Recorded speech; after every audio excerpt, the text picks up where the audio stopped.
I just wanted to say I really enjoyed the film, and I love the topic. So I wanted to ask you, how did you execute, or how did you plan on doing this film?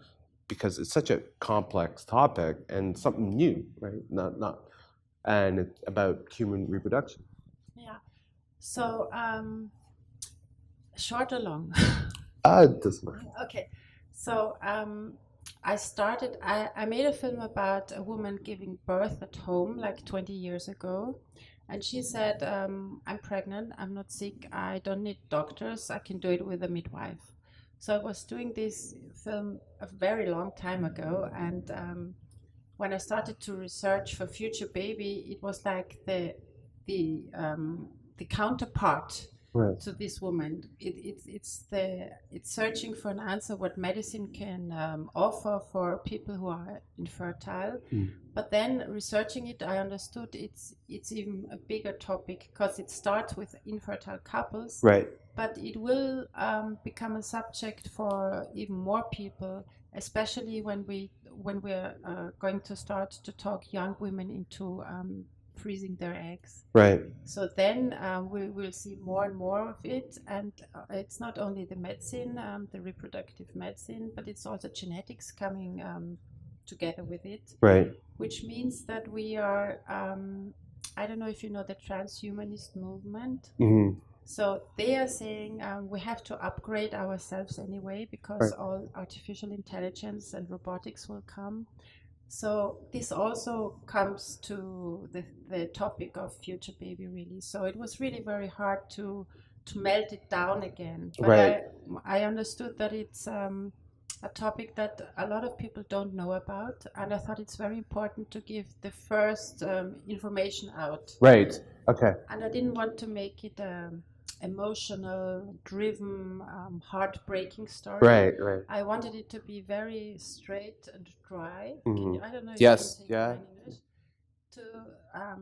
To have people understand that they have to start knowing more about this kind of subjects, because this will make politics in the future, and it will change society. Right. And it's important that we start talking about that kind of stuff. Having that discussion. Yeah, yes. Exactly. Maria Kroll, who's the journalist in the film, she mentions that the doctors have two hats, right? One business, one doctor hat. And so were the doctors that you interviewed, do you feel that they're wearing their business hats because they were really open about the subject here, and they didn't feel hesitant to, talk about what's going on? Yeah, of course, I suppose for a lot of clinics that we have been filming with, and a lot of doctors, it was a way to present what they're able to do now. And I really encourage them also, because I think it's important that they have the chance to be open about it. Infertility comes with a lot of taboo.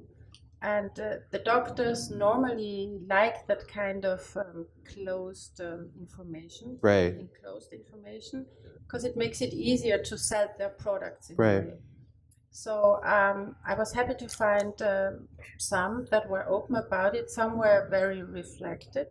Can you say that? Yeah. Reflected about it, and some just wanted to sell. Right.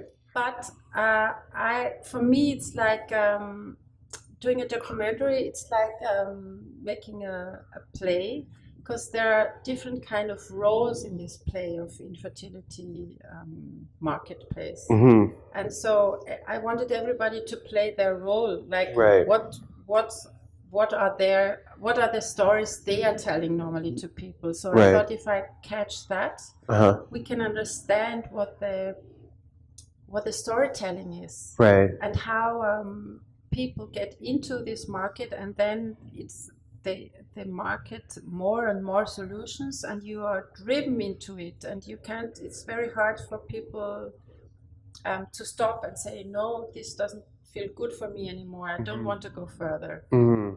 Do you Yes, understand? It's yes. sort of complicated to Yes. explain. Yes. The biotechnology, when 20 years ago, biotechnology was something that was talked about, cloning sheep and cloning Yes. pigs, and but now this has become a full reality,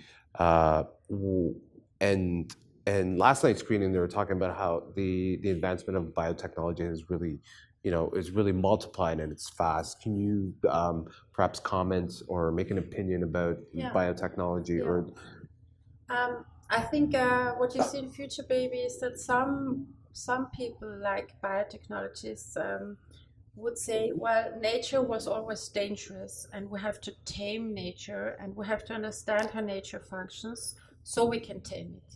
So that's a very natural thing to say in a way. right. Because it is, of course, dangerous. You could die when you give birth, and it is important that we have medicine that helps us overcome stuff.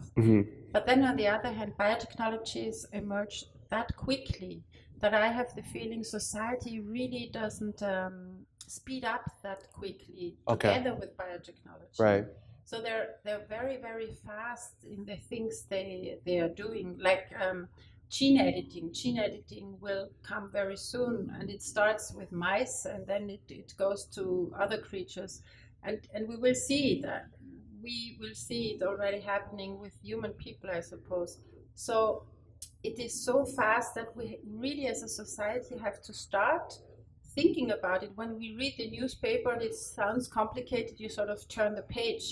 But the point is to get more knowledge about it and to understand why it unrolls so quick. Right. And also think about opportunities where we can speak out about it, what our opinion is, if we feel confident with it or not. So one of the biotechnologists in the film says, why gamble when you can design your baby, sort of.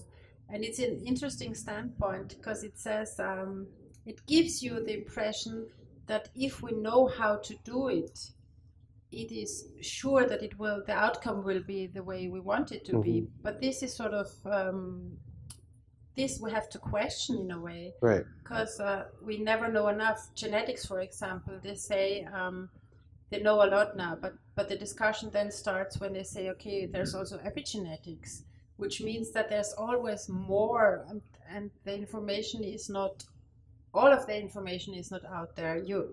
The science starts to know a lot, but still there's so much more we need to know to be secure that everything turns out well for the children also.